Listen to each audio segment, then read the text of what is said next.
Nanda. Nggih. Yo, suwe ra ketemu kudu salaman sih. Alhamdulillah pripun pawartose sehat Pak Cahyo? Alhamdulillah sehat. Jenengan? Alhamdulillah pikantuk barokah panjenengan kula sehat. Nggih, nggih. Matur nuwun, matur Meskipun nuwun. kula kali panjenengan Mas Nanda Nggih. wajib ngaturake panuwun dumateng PG Rejo Agung Baru Oh, nggih. ing atase mangsa udan kados mekaten Nggih. kersa nimbali kula kali panjenengan. Alhamdulillah, pokoknya kula nderek ndedonga, mugi-mugi sami seger waras, sami sehat sedaya. Nggih, Nggih, selamat jenengan sampun alhamdulillah. pinanggih kalian kula. Nggih. Seger waras nggih Mas. Nggih, nggih. Mergo wong urip sing bakune awake kudu waras luwih dhisik. Lah leres niku. Nggih to?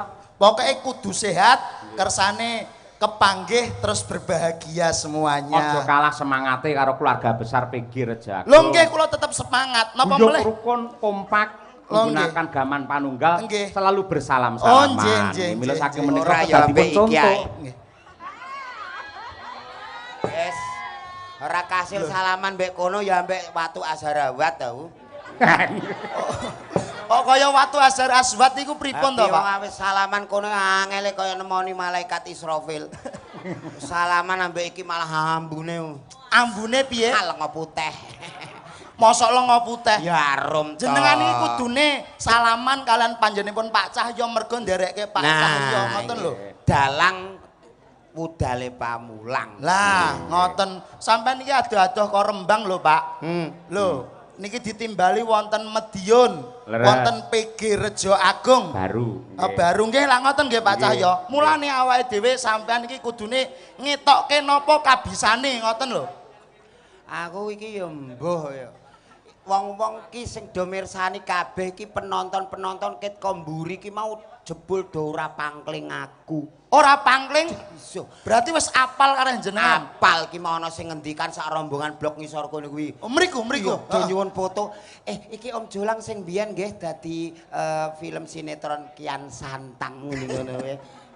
Kok dadi film Kiang Santang iki lho. Oh, biyen yo ganteng kok le. Lah sampean biyen ganteng. Ah, Lah iki saiki kok dadi ora bagus, kok dadi elek ngene. acara tahun baru kebledosan mercon. Dadi kaya ngene iki. Kebledosan mercon iki kok iso. Sing penting bersyukur malam hari ini iso hadir ning gone PG Rejo Agung. Betul sekali. Pripun Mas Jolang perasaan jenengan sasampunipun saged mirsani kawontenan tutup giling PG Rejo Agung. Alhamdulillah nggih melok seneng dulur-dulur sedaya ketok leh do manis-manis, Pak. Kok saged Lah ngoten? iki gara-gara kan manggone ning gone PG Rejo Agung. Baru. Dibengi ning gone bakul rokok iki ning bakul gula aku ngantek melok muni angel kabeh. Sing mirsani tumpuk-tumpuk. Tumpuk-tumpuk. Ngantek sing cilik-cilik digendong, ngantek sing gede-gede kok dora ketok, ngantek do nggawa-nggawa ancik-ancik mau. Lah nggih. Gara-gara sapa Dik Niken. Dik Niken. Bah, Karo aku nek karo sinden-sinden nom wis ora patek wis waleh. lah kira-kira sampean tak tangleti umpamane sinden sak menten iki jenengan sing dipilih sing pundi jajal? Aku ya jelas milih sing pinggir dhewe sing kaya gilingan tebu. Lah kok iso milih sing pinggir dhewe le sing enom akeh lho, Pak. Akeh sing pinggir dhewe nek jenengan dipelengak ngene iki iso kaya lori sing adahi tebu. Sampean kok saged kewes mawon. gandos pantes. Lah iya. Nek sing nom-nom iki cara tebu wayahe ngekeki pupuk urung wayahe panen. Lah nek sing iki wis wayahe ngemah-ngemah. Walah. Jenengan ampun nyepelekke. Pripun ta Niku sing macane? pinggir njaba dhewe niku Mbak Lia Sundari. Weh. Niku nuwun sewu nggen swara, wah sak ret niki pedhot kabeh. Weh. Saya melih bab tembang-tembang klasik niku sampun mumpuni. Iki Mbak Sundari niku pedhot kabeh nggih. Nggih, leres. Oh alah. Jare bojone jenengan ya sinden Mas Jolang. Nggih riyen sinden, Pak. Ya, pas nembang napa nika saniki pun mboten nate nyinden. Loh, sebabe? Ah nyindene ning gone panasan ora menterop sambar bledek. Ning nuwun sewu Pak Cahyo. Pripun? Garwane Pak Jolang niki. Wah, niku napa kapan medal-medal metu-metu ngoten niku? Aja Lho, kandhake wong. ora masalah. Kok Bu Kesi iri meneh, Bu Kesi Pak anu garwane ngimpi wae muring-muring kok. Ning kan sampean kedah nulat kalian panjenengan Pak Cahyo. iso romantis, iso harmonis kalian kang garwa. Lho, niki mboten kalah lho Pak Jolang niki Pak Cahyo. Kalih garwane nggih serasi. Wonten supermarket, wonten pasar niki digandeng terus niki. Wah, jan romantis luar biasa. Maksudnya gandeng terus niku sampean nggih romantis kados Pak Cahyo ngoten. Kayak ra romantis. Lah kok digandeng terus? Lah nek tak culno njukuki sembarang ae. Lah nek Bu Kesi kan wis pengalaman ning supermarket swalayan dan lain-lain. Lah barang bojoku sin-sini lho. Lah pripun? Dagelan rondok kondang. Heeh. Di bojo ning swalayan purik ngantek satpam domoro we. Jebule golek laos ngene.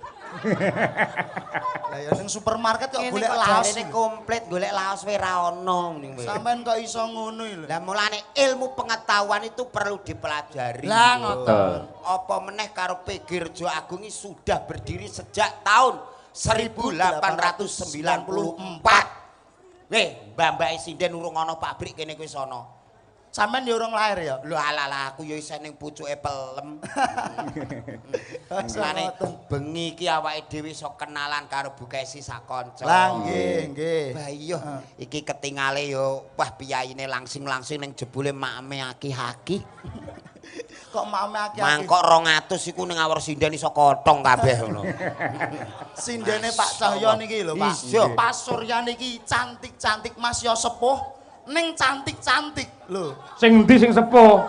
Ora enek iki nom kabeh. Mboten enten sing sepuh. Ora enek nom-nom kabeh. Sing loro iki yo nom apa tuwa, Pak? Isih nom mripatmu rusak. Lah piye? Ngene kok ayu-ayu sing kandha ku sapa? Lho sindene Pak Cahyo iki ayu-ayu lho, sampeyan ampun ngoten. Ayu-ayu ra pas ning panggung lenggah terus disorot lampu. Lah mau ning transit ke roh dhewe dastere teng klewer.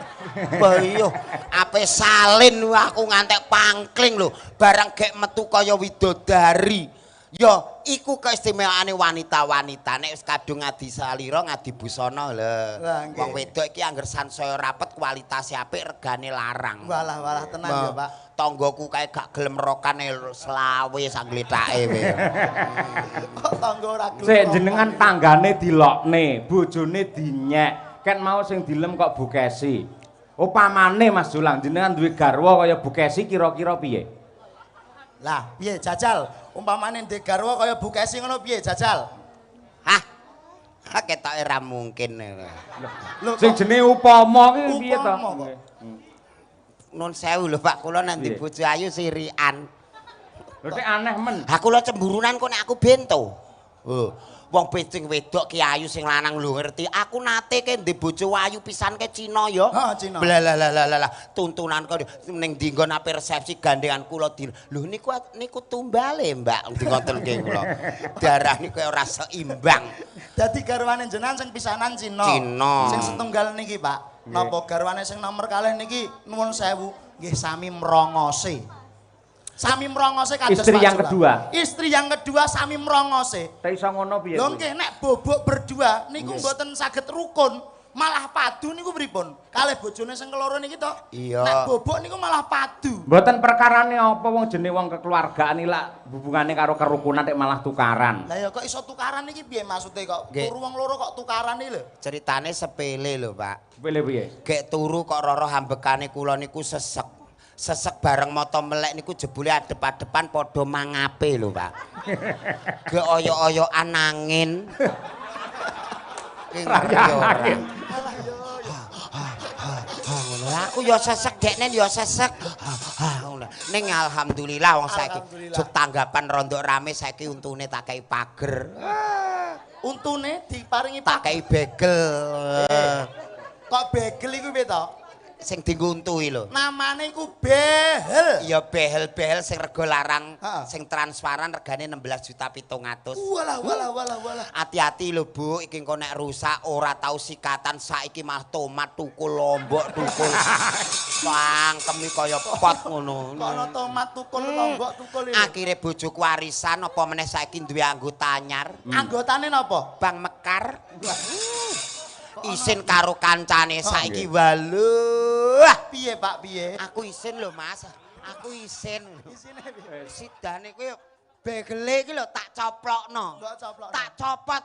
Heeh. Ning Surabaya ora ngatasi. Surabaya ora ngatasi. Jakarta ora ngatasi. Jakarta ya ora ngatasi. Tak gone Singapura. dagelan kaya garangan ngene kok iso gawe ning Singapura. Rai nomor loro, Mas sing penting iki kayane lho. Waduh. Gleleng tenan iki. Ayo wong Gawe ning Singapura. Gawe ning Singapura. Arep nyepot Doktere telepon kula. Gandeng sampun kadung niki kantil ndak bisa dilepas. kok pas kadung kantil iku piye to? Maksudnya gak iso dicoplok kadung nemplek iki lho. Udah nempel tidak bisa dicopot. dilepas ini gimana Mas Jolang? Aku pas HP manggung, aku sibuk langsung tak wangsuli. Pun dicopot sandase aku muni ngono.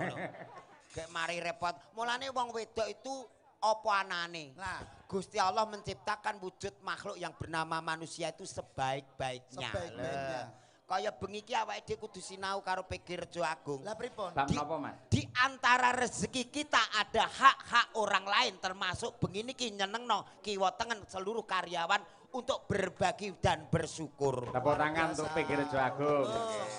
Ngene iki nek cara bocah-bocah yoga sinden dagelan kondange kaya apa lek ora ana sing nanggap ngowoh Mas. Ngowoh tenan ya. Kaya lori ra ana tebune ku lho runtung-runtung ning kono nganggur.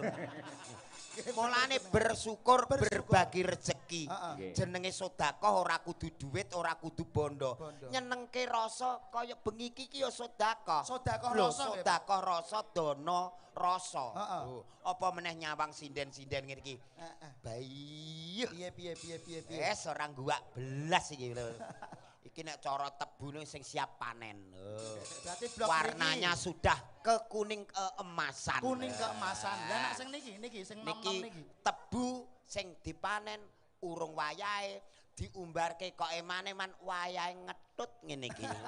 Ngetut. Kok wae ngetut iki lho. Kok sampean. Lah nek Dijajal. sing ngetut nuwun sewu nak Pak Cahyo terus kula ngoten nggih Pak. Nggih. Penak ngetute. Lah nek sing untune merongos ngeten umpamane ngetut piye? Lah Mas wong ganteng karo elek ki nek bojone wong sing dienggo ya gak raine wae kok. Lho, lah apaan? Sampeyan aja saru lho. Nyapa? Dipersani sedaya dulur-dulur lho, Pak. Lho saru piye to? Lho, lah kok sing dienggo ora raine kok iki? Lah iya, wong nek ganteng elek ki padha ae nek wis dadi bojone sing dienggo ki gak raine. Lah apane? Gak iso elek ya. Apa meneh karo walah. Grupe Pak Cahyo Kuntadi ki bingungke wong. Kok bingungke napa bab napa jajal? Aku mau rene ngantek balik ping 3. Lah terus? Nun sewu Pak niki dalange niki Pak Yoyok. Mboten Pak Cahyo Kuntadi balik metu. Terus? Telepon Pak Samsul, Pak pripun to Sherlock kok teng mriku dalange Pak Cahyo Kuntadi wong jenengan ngaturi pirsa iki Pak Yoyok. Ijane ya Yoyok apa Cahyo Kuntadi? Mergo nuwun sewu, kula niki yen KTP Cahyo Kuntadi ning akrabe. Wiwit cilik niku undangan kula niku Yoyok. Oh. Yoyok yuyuke Kesi ngoten niku. Kene iki lho, sok nak awakmu ndek anak jenakno sing jenenge loro. Sing jenenge loro. Iya dadi nek mek utangan glibet iki gampang. Sing nageh mumet no. Kok iso utangan Tapi ya nama peminjam Cahyo Kuntadi bareng ditagih tanggane niki daleme Pak Cahyo mboten niki daleme Pak Yoyok ngono. Asik nagih melok mumet ngono. Ki awake dhewe ki tanpa guna. Ki awake dhewe ki wis nek ora disandingi sinden-sinden ku wong-wong nyawang aku kaya roh grahana. Lah iya. Sampeyan kula golekne kanca. Sing pundi, Pak? Niki enten Waranggana Madangkara sing made in kelahiran saking Medion Laladan Pule Pilang Kenceng ingkang nembe kemawon menika mudhun mesin. Mbak Dian Munasiroh. Ayo. Wah, Cublak suweng men berdiri luwih dhisik. Yuk, dados. Mbak Dian sing pundi nih?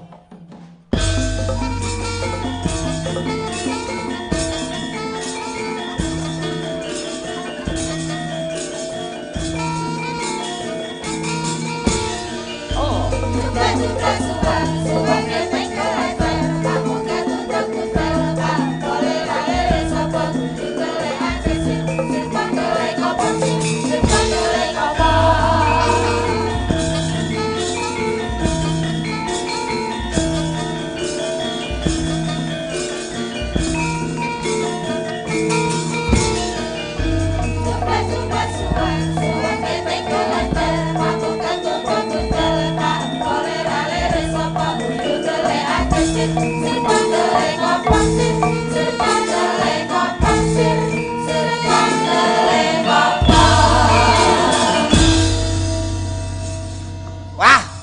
dalu Mbak Dian. Sugeng dalu Pak Jolang. Nggih, nun sewu Mak Cange ngendikan nembe turun mesin nggih. Nggih. Wah, aku wingi ngeterke tanggoku to Le. Heeh. Bojone meteng tak terke ning rumah sakit USG iki bareng ngerti hasilnya mah geblak sing lanang kuwi. Ndak kenging apa? Ha ning gone TV hasil USG ku gambare bayine rambut tok, Mbak. Mosok kok iso ngono? Iya. Lho petugase piye petugase? Kleru lek USG kleru kuwi. Mboten kleru ngoten. Piye petugase piye? Kleru apa piye? USG iki kamen. Lho ning gone TV kok gambare rambut tok terus gek lambene iki mujur ora mungkin to Le. Lho petugase iki piye? Aku muring-muring karo petugase pripun iki hasilnya kok ngeten. Jebule petugase lagi magang. Kamerane kurang menduwur. Ora apa to. Lho, jebule Ya. petugase iki urung pinter. Berarti petugas magang kamerane kurang. Kamerane kurang mendur, barang mendur lagi kotak oh ini janenya laki-laki sehat ngono. Aku ya wis alhamdulillah anakmu wong lho gak rambut tok aku muni ngono kuwi. Barang ngono iku doktere apa petugase apa sing menjelaskan kesehatan. Iku ya isih magang muni ngene. Nun sewu bayine sehat to Mbak, sehat. Nun sewu tapi matane dhewe-dhewe muni ngono kuwi. Saged niku pripun? Ha motone awor nglumpuk ngene iki ya ora pantes. Iya, kok motor mosok dhewe-dhewe. Mulane semua itu harus disyukuri. Nggih. Ya. Kula niku ndek wingi nggih pas sajeng lahiran niku di USG to. Oh nggih. Niku napa sirahe bayeke niku wonten nuntuke. Oh ala-ala nggone bapake kakean kuwi. Kok iso ngene bapak akeh niku piye kok sampean kok ngono iki lho? Ya. Apa? Ngantek nglumpuk ning kene wi. Kan iki ya padha ae. Mosok kok ngantek muntuk barang. Nggih wonten nuntuke ya. Lho ala-ala mulane bapake. Kuwi anu ketuban kuwi. Nah, Banyu menawi ketuban. Tuban apa Lamongan to Pak kae. Banyu ketuban kok Lamongan iki lho. Oh nggih. Terus ajeng lahiran niku lho, beh kula ngrasakne ngenteni buka 50 niku ora ndang buka-bukake, Pak. Sinden iki sinden piye? Aku yo ngantek gumun pintu gerbang kok ngantek 50 iki. Ayo. Lah iku bentuke terus nganti piye ya, Pak? Ayo modale kaya wah iki padha ae. Mangkel aku. Bareng randhe kata-kata wah. Lah iya. Lah iku lek lagi monggo Mbak pun buka 4, monggo Mbak pun buka 6. Lah nek ngono ra sing ngitungi ra terus nggo tasbih. Jiro lupa 4, nembe 40 Mbak, jiro lupa 4, 45 Mbak. Ora pegel. Itu aduh jenengan iki belajarlah tentang ilmu kedokteran. Nggih, soalnya kula dikekrek niku lho mboten lewat dalan anu. Wetenge dikekrek. Operasi sesar. Nggih. Piye, Pak? Sesar. Dik nun sewu jenengan Nggih. iki rak disesar to. Nggih. Jenengan pun priksa melih mboten. Sampun. Dik aku maca ning TikTok iki ana lho, bar disesar jahite kerapeten. Nggih. Wis malah HP pipis angel Lho, kabeh. disesar niku wetenge sing dijahit Mboten mboten. wetenge Lah bayine muntir terus mara rene tembus. Lah kok iso iki piye kok iso? Alah ra. Apa nek bayi piknik ora? Kira-kira sampean biyen lahire iki kira-kira disesar apa lancar? Lah wong biyen urung usum urung usum dokter, urung usum puskesmas kok Le. Lah iya terus. Begitu nglarani wong dalane elek, mak iki digendong bapak ora aku ceblok ning tebunan ngene kuwi. Pengedan. Badian gandeng jenengan wis magister seni ucapkan selamat sukses untuk Pegir Jagung. Iki ya Madiun. Ayo. Nggih. Selamat malam Bapak-bapak, Ibu-ibu semuanya yang ada di sini. Pak Imam, Pak Imam, Bu Fatimah, Bu Fatimah, Mbak iku mau sing Hajar Awat Sumirah. Mbak Sumirah nggih. Sumirah. Selamat sukses kagem tutup giling Rejo Agung. Semoga di tahun ini buka giling lagi ya, Pak? Ya, Ya. kene iki 2 tahun pisan buka dan tutup gilingan. Ya, nanti kalau buka giling nanggap Pak Cahyo lagi. Amin. Tutup giling ya nanggap lagi biar sukses buka dan tutupnya. Aku gak kondo amin. Lagi Lah, Lagi muni Pak Cahyo tok aku rambut cangking. Nggih, mangke jenengan usul Pak Cahyo. Aku Ya melu. ya ora. Lagi enten pamundhut. Nah. Nggih. Assalamualaikum warahmatullahi wabarakatuh. Waalaikumsalam. Nah, mumpung enek Pak Bak wis teko iki. Saking Mbahno Kulit Petung Rejo Nguntara Nadi Magetan. Ngersakaken gending utawi lagu Sambung Wanci Dalu Katresnan Sejati. Nggih, wau sampun. Rondo Kempling kagem penonton sedaya kemawon. Nggih. Ya coba diaturake iki Sambung Wanci Dalu. Nah, Lah gandeng nuwun sewu ki lak pelawake kalih. Nggih. Nek ketoke kok junjing yen ora digenepi pisan, Mbak. Chandra Mulya sisan, Mbak. Ayo Chandra. Salah. Sing ndi to? Salah iki. Kemeruh kuwi ora. Oh, kemeruh. Oh alah. Aku seneng sing ngono kuwi ngantek ngimpi-ngimpi kok, Pak. Bahaya. Nun sewu, Pak. Bar medun mesin ya malan. Iya nun sewu, piyai loro nun sewu. Piye, Pak? Kalau pun ngemiki ta. Nggih. Cek. Jenengan kok pirsa nek kula ngemiki? Lah kula dhewe nggih tau ndek bojo ayu tur model ngene iki Oh, niku. ngoten to. Nggih, pun. Nggih kula ngemiki kalih. Kalih sinten to, Mbak? Ya kalih anake to ya. Sing setunggal niku umure nembe 3 sasi. Lah sing setunggal umure 34. Jenengan iki sik, jenengan Lah, sing umur kuwi pira sing angel kok? disapih ya Jenengan kuwi. iki umur pira kok anak wis umur 34?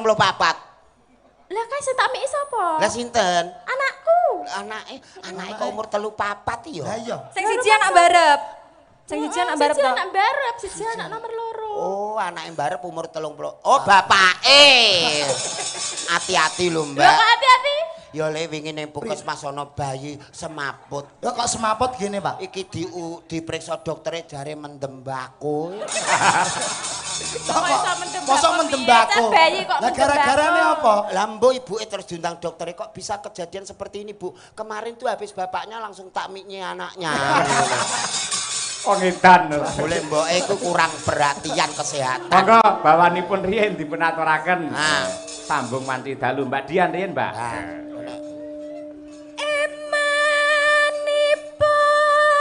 Emanipun Yayi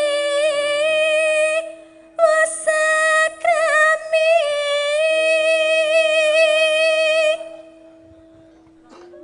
Pama turung soning kang anggarwa Ah, suarane apik, piyayine ayu, bojone wong. Merongos kowe. wong ayu rujet wae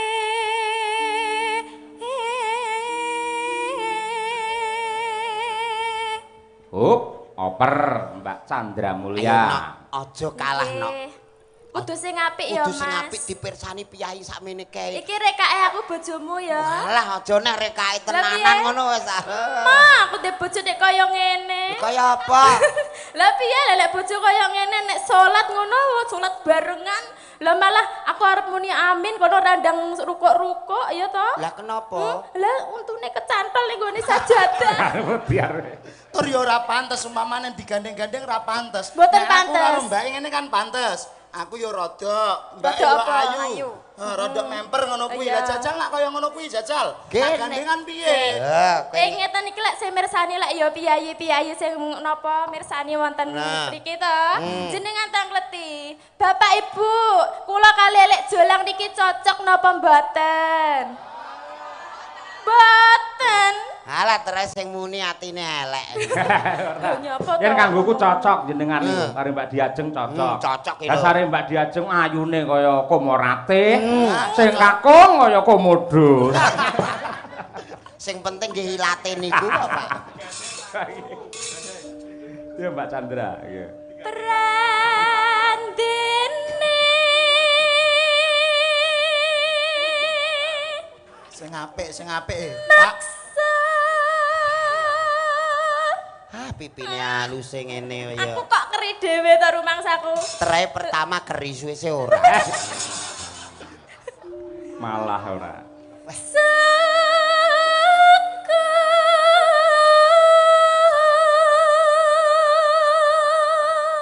Giwangmu kok cemlorot to nok giwangmu. Iki iki. jenenge bros ya, Mas. Bros ra iki. Lho kok saya mengisor? Aku iki kero kok nok. Amin.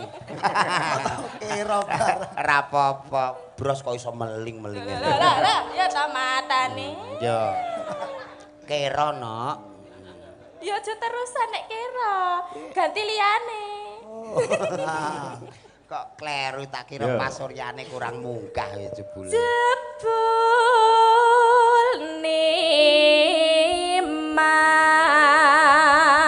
Mas uga nanggepi. Ajeng teng pundi Mbak Diajeng? Kula ajeng buak batang Mbak Dia. Ya wis pantes. Leres jenengan, Mbak, leres jenengan aja nek Bener, buat Pak, cocok. batang. Lah Iya iya. to, Mas. Aku arep buak batang melu. Kok sik sia-sia kok ngene kok batang. Lah kaya apa nek arep Ya batang? paling ora ya kaya apa ngono kok. Wong-wong iki wis ngerti aku nek aku mbiyen ki sing dadi Kian Santang. Kok ngono neh. Kaya ngene iki Kian Santang. Wah, ala Kian. Alah kalah rai nek ora usaha ngene iki ya. Sumpah. Piye. Sing nang omah apik iki. Ala modelmu. Tenan kono. Kok lek ning omah jare apik kono, lek ning kene apik aku, ya ta? Aku wedi kono kok nduk, aku melu omahe kono. Wedi nek ame Kae dikotok. nunut. Nunut. Ayo. Tenan. Ayo to sambung rasa. Ayo. Nanging Waduh. Itu. wanci dahlu.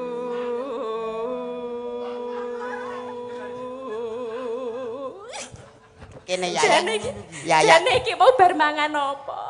Ngopo to? Lek sampeyan bar mangan apa? Aku bar mangan sembarang iki mau ya.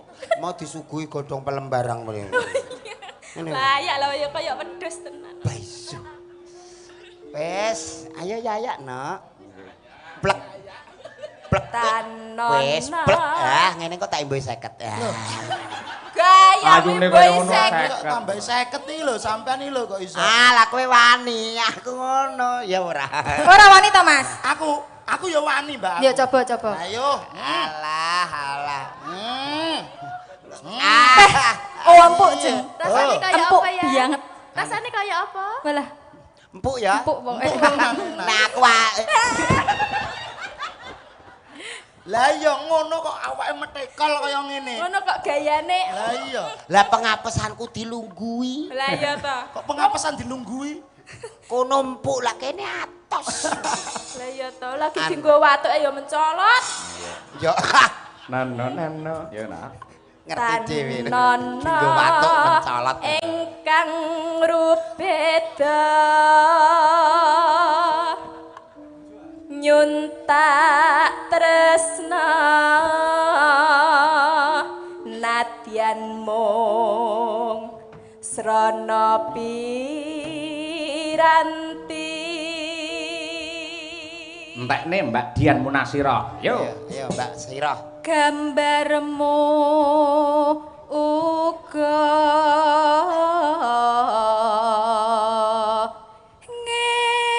ngeklo.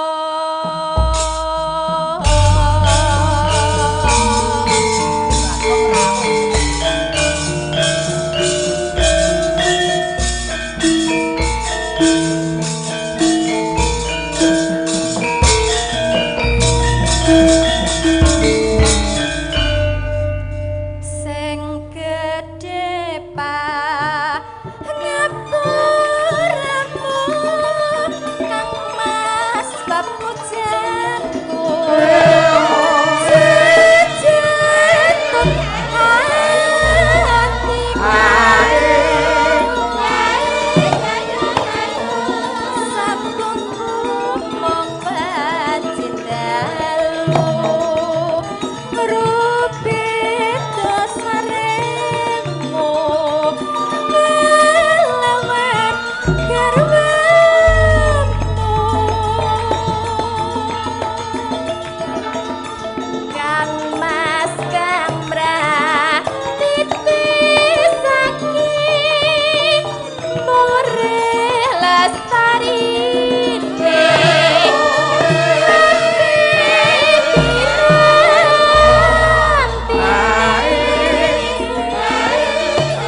bayangke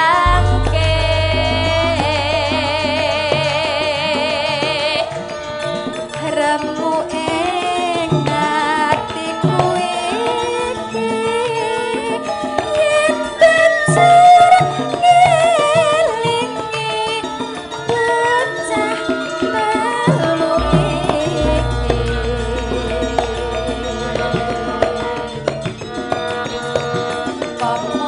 pamotenan sidat gati cah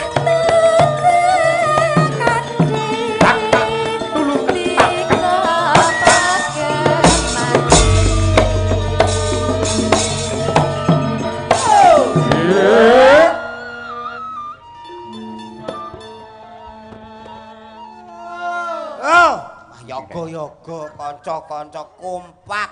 Kompak tenan. Wah, ning transit ya komplit. Ana soto, ana kerupuk. Walalah. Nggih. Pancen sampun dados ciri khasipun panitia PG Rejo Agung anggenipun nyugata dumateng seniman menika luar biasa. Nggih. Jos sanget ngoten. Wah, Nggih. pitike mau entek sing isih urip bareng kok, Mas. Kok iso? Ya dibeleh engko nek jenengan ajeng konturan sarapan meleh. Ya ini bijaksana kaya ngono. Memikirkan sampai sedetail itu. Wah, Nggih. itu payung-payung disiapke. Nggih napa? Gitu payungan. Ah nggih. Yo, telaske.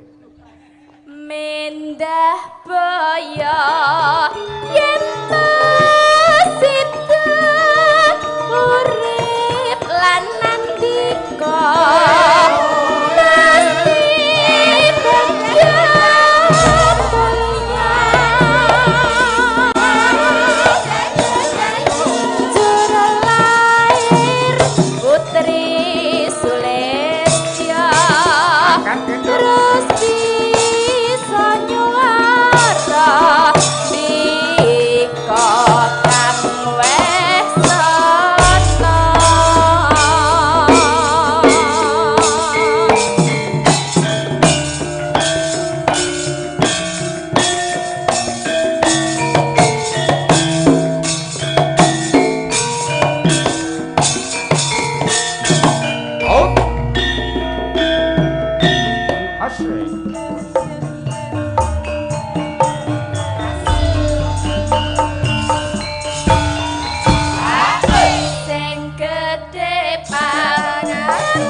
Mbah nuwun.